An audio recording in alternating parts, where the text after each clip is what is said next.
Maiko Bane Nerojini, soy Kai47 y este vídeo es el final de mi trilogía de análisis sobre las 3 películas de El Hobbit. En él voy a comparar la versión extendida de la última película, titulada La Batalla de los 5 Ejércitos, con la parte correspondiente del libro que está adaptando, con el objetivo de así poder explicar a aquellos que no hayáis leído el libro o que no lo tengáis reciente, qué partes de la película proceden de la novela y qué partes fueron inventadas.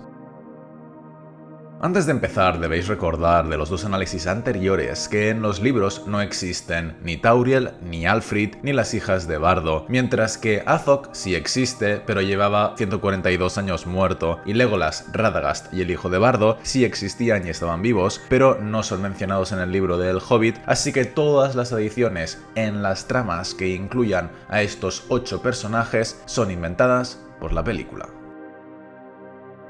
Pues bien, la tercera película de El Hobbit empieza con el dragón Smaug atacando a Esgaroth. Bardo escapa de la cárcel, Smaug quema la ciudad, Bardo le dispara pero se queda sin flechas, sube hasta una torre, se monta ahí mismo una ballesta rudimentaria, ve de lejos que Smaug tiene un agujero entre sus escamas y, con la flecha negra y la ayuda de su hijo, mata al dragón, cuyo cadáver cae encima del gobernador de la ciudad, matándolo en el acto. Si bien en el libro Esgaroth también es destruida y también es Bardo quien mata a Smaug de un flechazo, hay varios elementos que han sido omitidos. Para empezar, en el libro lo primero que hacen los hombres al ver que Smaug les ataca es destruir el puente que une su ciudad con el lago, para que así el dragón no pueda posarse allí y lo tenga más difícil para quemarles. Además, el gobernador no muere, sino que sobrevive al ataque de Smaug y haría un poco el papel de Alfrid en lo que queda de película. En el libro hay varios arqueros que acompañan a Bardo y que permanecen valientemente a su lado para disparar todos juntos a Smaug. Cuando Bardo le mata, no lo hace porque ve a lo lejos el hueco en su armadura de escamas, sino porque se lo dice el Zorzal, quien ya había sido omitido en la película anterior. Y debemos recordar también que en el libro Bardo no es nunca encarcelado, así que tampoco llega nunca a escaparse de ningún sitio.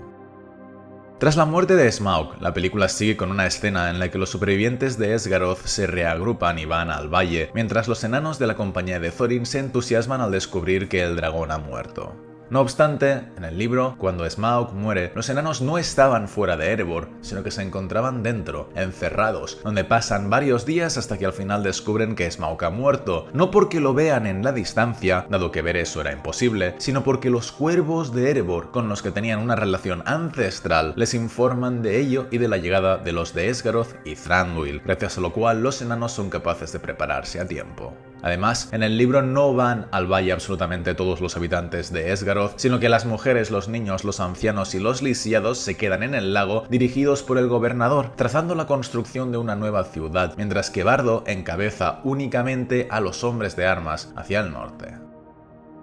De ahí pasamos a la locura que obsesiona a Thorin con el tesoro, de lo cual no vamos a hablar porque ya lo comentamos en el análisis de la primera película. Basta decir ahora que en el libro el tesoro de Erebor no estaba maldito, ni causaba ninguna enfermedad, ni la familia de Thorin tenía una enfermedad mental, sino que simplemente Thorin era muy arrogante y orgulloso y ya está. A continuación, en la película nos reencontramos con Legolas, quien habla con Tauriel y parte a perseguir a Bolgo, que a su vez va en busca de su padre. Le cuenta que se ha encontrado con Legolas y Azog le envía a Gundabad a buscar un ejército. Como tanto Legolas como Azog son inventos de las películas, pues nada de esto ocurre en los libros, y cabe destacar que Dol Guldur y Gundabad nunca tuvieron ninguna alianza entre sí, pero es que además ni siquiera tiene sentido en la propia película, porque ¿cómo se explica que Legolas estuviera a 100 metros de Bolgo al final de la segunda peli, pero que al principio de la tercera haya perdido su pista? Y además, ¿cómo es posible que Legolas sepa reconocer quién es Bolgo? ¿O que Bolgo sepa reconocer quién es Legolas? ¿Acaso se han visto con anterioridad y se han revelado sus nombres? Y de ser así, ¿cuándo ha ocurrido eso? ¿Cómo? ¿Bajo qué circunstancias? ¿Y por qué no se mataron entre sí en ese primer encuentro?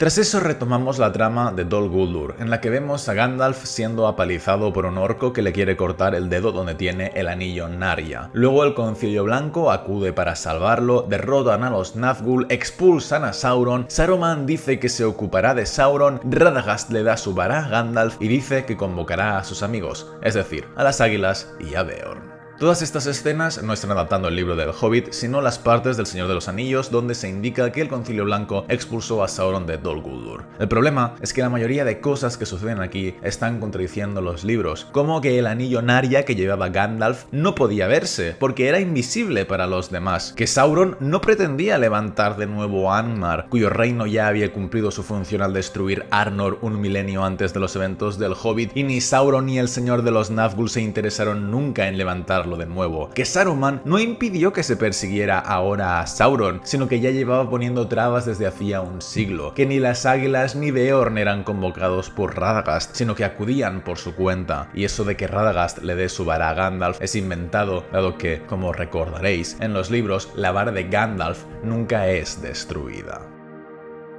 Después de los eventos del Concilio Blanco, vemos una escena en la que Balin aconseja a Bilbo no entregar a Thorin la piedra del arca, cosa también inventada porque en el libro Balin nunca aconseja a Bilbo nada sobre ningún elemento del tesoro de Erebor. Luego Bardo llega a Valle, Thorin prepara la defensa, Thranduil se reúne con Bardo, Thranduil quiere atacar sí o sí, pero Bardo decide parlamentar con Thorin, y como Thorin se ofusca, pues deciden atacar al amanecer siguiente. Esto de atacar al amanecer siguiente no tiene ningún sentido, porque justamente acababa de amanecer antes de que Bardo hablara con Thorin, y además solo había 13 enanos defendiendo la puerta, así que bien podrían atacar todos los elfos de golpe, que los enanos no aguantarían ni 5 minutos. Y aparte de esto, cabe recalcar que en el libro Thranduil se reunió con Bardo no en Valle, sino en el lago, y que Thranduil no quería atacar sí o sí de inmediato, sino que él y no Bardo era precisamente quien más trataba de evitar un enfrentamiento innecesario. Por otro lado, en la película Thorin tiene una escena con Bilbo en la que le dice que alguno de los enanos le ha traicionado, lo cual no tiene ningún sentido porque si Thorin sospecha de los enanos que le han seguido hasta el fin del mundo solo por lealtad, ¿no debería sospechar todavía más de Bilbo, que ni siquiera es de su familia y no le ha caído bien hasta hace 4 semanas? Seguidamente, Legolas y Tauriel llegan a Gundabad y Legolas dice que al otro lado está Angmar, que los elfos de Thranduil lucharon contra Angmar en el pasado y que su madre murió allí, pero absolutamente todo esto es inventado. Gundabad no estaba delante de Angmar, Gundabad no era una fortaleza, sino una montaña, Angmar y los elfos de Thranduil nunca llegaron a luchar y la madre de Legolas nunca es mencionada en ningún libro. A continuación tiene lugar la escena en la que Bilbo escapa de Erebor y dialoga con Bardo. Esto ocurre de forma más o menos fidedigna, pero en la película vemos que Gandalf les informa de que hay un ejército de orcos atacando desde Dol Guldur, cosa que en el libro no hace porque no hay ningún ejército atacando desde Dol Guldur. Pero de lo que sí que les avisaba Bilbo en el libro era de que Dain Piedehierro se estaba acercando con un ejército de enanos, información que en la película no les entrega porque no la conoce, porque parece ser que, aunque Thorin confía en él más que en el resto, no le ha contado nada sobre Dain a pesar de que el resto sí que lo sabían. Al día siguiente intentan cambiar la piedra del arca. Thorin va a matar a Bilbo, Bilbo escapa y justo cuando Thranduil se dispone a atacar, llega Dain con su ejército. En la película se nos dice que, de entre los primos Thorin y Dain, Thorin siempre ha sido el más razonable, cosa opuesta a los libros, donde el más razonable es Dain. Luego vemos que los enanos de Dain llevan carros, caballería que monta a cabras, y en concreto Dain cabalga a un cerdo. Todo ello infiel al libro, donde los enanos no tenían carros de guerra, no tenían caballería y no criaban ni cabras, ni cerdos, ni ningún otro animal. Además, en la película los enanos llevan lanzas y escudos triangulares, pero en los libros están armados con azadones, espadas y escudos redondos. En la versión extendida, enanos y elfos incluso llegan a matarse entre sí, cosa que en el libro no llegó nunca a ocurrir. Finalmente llega Azog con su hueste, los enanos y los elfos se separan y empieza la batalla contra el ejército de Dol Guldur. Aquí hay muchas cosas que debemos comentar. En primer lugar, en la película vemos a los gusanos de Dune, que en los libros no existen, o si existen no obedecían la voluntad de Sauron, ni mucho menos la de los orcos. Luego vemos que Azog usa un estandarte gigante para dar órdenes a sus secuaces desde la colina del Cuervo, ambas cosas erróneas, primero porque en el libro los orcos no tenían ningún estandarte gigante para darse órdenes mutuamente, y segundo porque la colina del Cuervo estaba controlada por elfos, no por orcos. Y sobre los de Esgaroth cabe recalcar que si Bardo es arquero, no tiene sentido que ahora no lleve arco, que la ciudad de Valle no fue atacada en toda la batalla porque estaba desierta, y que además en la película vemos allí a todo de civiles, mujeres, niños y ancianos, cuando en el libro todos ellos se habían quedado atrás, como os he dicho antes, a la orilla del lago, a salvo, y Bardo solo había conducido a Erebor a aquellos hombres capaces de luchar. De hecho, absolutamente toda la batalla sucede de forma diferente en la película, donde es muy caótica y ni elfos, ni hombres, ni enanos luchan juntos, sino que lo hacen por separado, algunos en el descampado, otros en la ciudad y otros a los pies de la montaña. No voy a hacer una explicación de cómo sucede la batalla en el libro, porque para ello ya tenéis mi respectivo vídeo donde os lo cuento todo, sino que en especial me gustaría recalcar que los 5 ejércitos que dieron nombre a la batalla de los 5 ejércitos no son los mismos ejércitos que se indican en la película. En la película vemos que los 5 ejércitos son el de los enanos, el de los hombres, el de los elfos, el de Dol Guldur dirigido por Azog y el de Gundabad dirigido por Bolgo. No obstante, en el libro los 5 ejércitos son el de enanos, el de hombres, el de elfos, el de orcos y el de lobos. En el libro no aparecen gusanos de Dune ni trolls, y sí que aparecen las águilas y Beorn, pero ellos no se cuentan entre los 5 ejércitos porque no lucharon desde el principio de la batalla. En cualquier caso, en la película vemos que Thorin derrota su enfermedad, sale a luchar sin armadura, lo cual no tiene ningún sentido, porque entiendo que se quite la corona, pero al menos que se deje la armadura para poder luchar más protegido, ¿no? Entonces el rumbo de la batalla cambia totalmente con la llegada de 13 guerreros, algo que lo siento pero tampoco tiene ningún sentido, porque si van perdiendo siendo 500, pues seguirán perdiendo si son 513, pero bueno. Thorin, Fili, Kili y Dwalin se dirigen a la colina del Cuervo, muere Fili, Tauriel y Kili luchan contra Bolgo, Kili muere, Legolas mata a Bolgo, Thorin mata a Azog y el ejército de Gundabad es absurdamente erradicado por las águilas en un instante. En el libro, Fili y Kili mueren defendiendo a Thorin, no yendo a lo loco por ahí. Thorin no muere a manos de Azog, sino de la guardia de Bolgo. Las águilas y Beorn no llegan al mismo tiempo que el ejército de Gundabad, sino mucho después. Las águilas no llevan a Beorn, sino que él llega por su cuenta. Es él quien mata a Bolgo y quien hace cambiar el rumbo de la batalla. No las águilas, no Legolas, ni tampoco 13 enanos. Y Radagast no va con ellos, sino que Radagast no aparece en todo el libro. Después de la batalla, Thranduil tiene una escena despidiéndose de Legolas en la que le dice cosas como que los Dúnedain estaban al norte, algo erróneo dado que los Dúnedain estaban al oeste, da a entender que él conoció a Arathorn, el padre de Aragorn, algo que en los libros nunca ocurrió, y dice que Legolas debe buscar al joven capitán de los Dúnedain, haciendo referencia a Aragorn, algo también erróneo porque por aquel entonces Aragorn tan solo tenía 10 años y todavía no era capitán ni sabía siquiera su verdadero nombre. Luego Bilbo asiste al entierro de Thorin, Fili y Kili, aunque en la película no se indica que fueron Bardo y Thranduil quienes depositaron la piedra del arca y Orcrist sobre la tumba de Thorin. Y finalmente, el Hobbit vuelve a casa, aunque en el libro Beorn le acompañaba. Estaban un tiempo alojados en su casa, luego se alojaban en Rivendell y finalmente Balin visitaba a Bilbo en Bolsón cerrado años después, elementos que son totalmente omitidos en la película. Para terminar, cabe recalcar que la película en sí misma no está bien cerrada, porque a pesar de contar con muchísimo metraje, hay varias tramas que quedan sin resolver. Me refiero, por ejemplo, al personaje de Tauriel, porque lo último que sabíamos de ella era que Thranduil la había desterrado de su reino, así que en principio no podría regresar allí, y ahora que ha muerto Kili, ¿qué será de ella? Thranduil no le quita el destierro cuando habla con ella, así que ¿a dónde irá Tauriel? Si no tiene a dónde ir, ¿por qué no acompaña a Legolas a buscar a los Dúnedain? Y si tan preocupada estaba por el mundo, ¿por qué no aparece en El Señor de los Anillos luchando contra Sauron en Rohan, Gondor o Moranon? ¿Cuál es el sentido de inventarse a un personaje que no pinta nada, invertir horas en su desarrollo y que al final su vida quede sin ningún propósito? Para hacer esto, habría sido más lógico matar a Tauriel junto a Kili, no que la dejen vivir sin resolver la incógnita de ahora qué pasa con ella. De la misma forma, durante las 3 películas se ha ido explicando que el tesoro de Erebor causa una enfermedad, aunque no queda claro si lo causa por sí mismo, si lo causa porque Smaug le ha echado una maldición o si se desarrolla solo en los miembros de la familia de Thorin. En cualquiera de estos casos nos queda la duda de qué pasará con esa enfermedad en el futuro, porque si bien Thorin consigue deshacerse de ella, Dain no. Dain es ahora el nuevo rey, tiene el tesoro para sí y además es primo de Thorin, así que pertenece a su misma familia. Entonces, ¿la enfermedad despertará también en él? ¿Se volverá también loco y volverá a empezar todo el ciclo otra vez? ¿Cuál es el sentido de invertir tanto tiempo en desarrollar un elemento inventado en la trama como es la enfermedad del tesoro para que luego se deje así de colgado?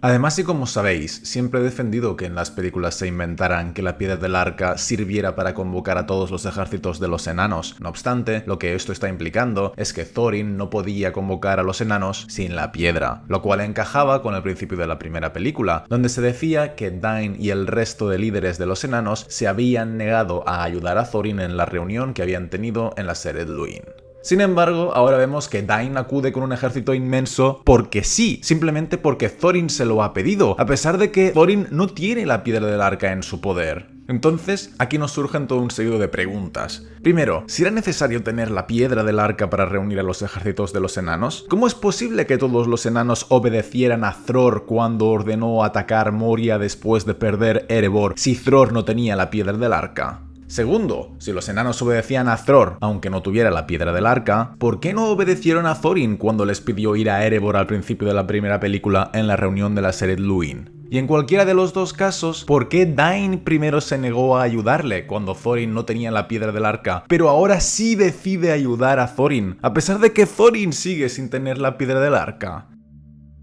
El destino de Tauriel, la enfermedad del tesoro o la incoherencia de la piedra del arca solo son 3 ejemplos de las tramas inventadas en las películas que al final quedan sin resolver, aunque hay otros, como lo de las gemas blancas, porque la única motivación de Thranduil durante las 3 películas ha sido poseerlas y al final nos quedamos sin saber si alguien se las entrega o si nunca las recupera. Lo que quiero deciros con esto es que las propias películas no están resueltas, no quedan bien explicadas en sí mismas, y eso es vergonzoso porque se convierten no solo en una mala adaptación, sino además en una mala trilogía.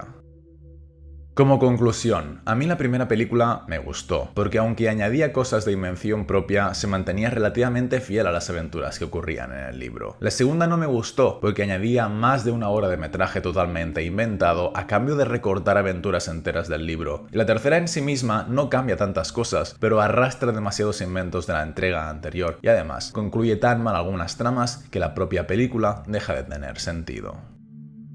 Obviamente, esto no está implicando que a nadie pueda gustarle la trilogía del Hobbit. Por supuesto, es totalmente lícito disfrutar de estas películas, porque su mero propósito es entretener, así que si os entretienen, pues ya han cumplido su razón de ser, y todavía me alegra más que gracias a ellas haya nueva gente que haya descubierto los libros.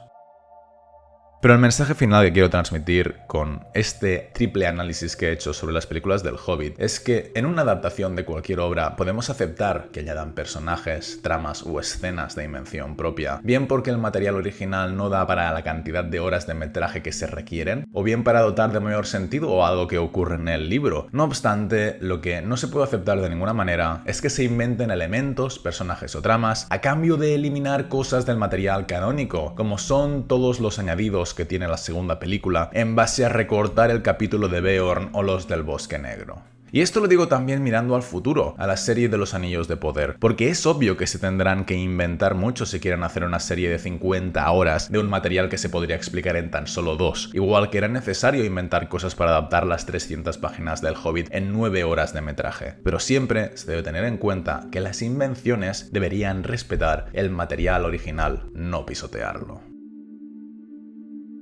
Con esto termina mi tercer y último análisis de la trilogía de películas del Hobbit. Espero que os haya gustado, recordad que si queréis apoyarme podéis comprar cualquiera de mis 2 novelas y nos vemos en el siguiente vídeo. Un saludo a todos, amigos.